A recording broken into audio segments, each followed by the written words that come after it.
പ്രിയപ്പെട്ടവനെ, പ്രിയപ്പെട്ടവളെ, നീ ഇത് കണ്ടില്ലെന്ന് വെച്ച് തള്ളിക്കളയുമ്പോൾ യഥാർത്ഥത്തിൽ നീ ചെയ്യുന്നത് എന്താണെന്ന് ഒരു നിമിഷം ആലോചിച്ചു നോക്കൂ.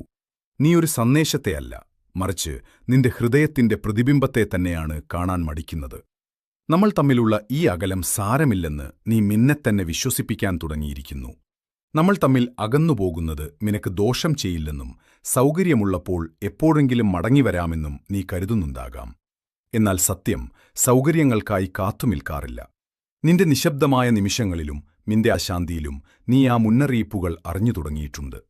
നീ ചിരിക്കുമ്പോഴും തിരക്കുകളിൽ മുഴുകുമ്പോഴും നിന്റെ സന്തോഷത്തിന് പഴയ തിളക്കമില്ലെന്ന് നിന്റെ ഉള്ളം നിന്നോട് മന്ത്രിക്കുന്നുണ്ടാകാം. നിന്റെ ആത്മാവ് നൽകുന്ന ഒരു വിളിയാണത്. മകനേ, മകളെ, എനിക്ക് നിന്നോട് ദേഷ്യമില്ല, മറിച്ച് നിന്നെക്കുറിച്ച് വലിയ ഉത്കണ്ഠയുണ്ട്. ഉപേക്ഷിക്കേണ്ട കാര്യങ്ങളെ നീ ഇപ്പോഴും ചേർത്തുപിടിക്കുന്നു.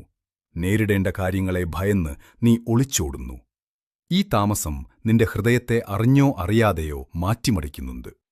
എന്റെ വചനം വ്യക്തമായി പറയുന്നു, ഇതാ ഇപ്പോൾ ദൈവകൃപയുടെ സമയമാണ്. ഇതാ ഇപ്പോൾ രക്ഷാദിവസമാണ്. ഇനിയൊരു ഒഴികഴിവ് പറയുന്നതിന് മുൻപ് നിന്റെ ഹൃദയത്തിന്റെ വാതിൽ നീ തുറക്കുക.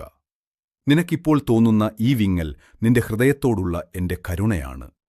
വേദനകൾ നിന്നെ പാഠം പഠിപ്പിക്കുന്നതുവരെ കാത്തിരിക്കരുത്. നിന്റെ ഹൃദയം ഇപ്പോഴും സ്പന്ദിക്കുമ്പോൾ തന്നെ എന്നിലേക്ക് തിരിഞ്ഞു നോക്കൂ. കുറ്റബോധം നിന്നെ വേട്ടയാടുന്നതിനു മുൻപ് ആ സ്നേഹത്തിലേക്ക് മടങ്ങിവരൂ. നിന്നെ വിളിക്കുന്നത് നിന്നെ സ്നേഹിക്കുന്നതുകൊണ്ടാണ്. എന്നെ കാണാത്തതുപോലെ നീ കടന്നുപോകരുത്.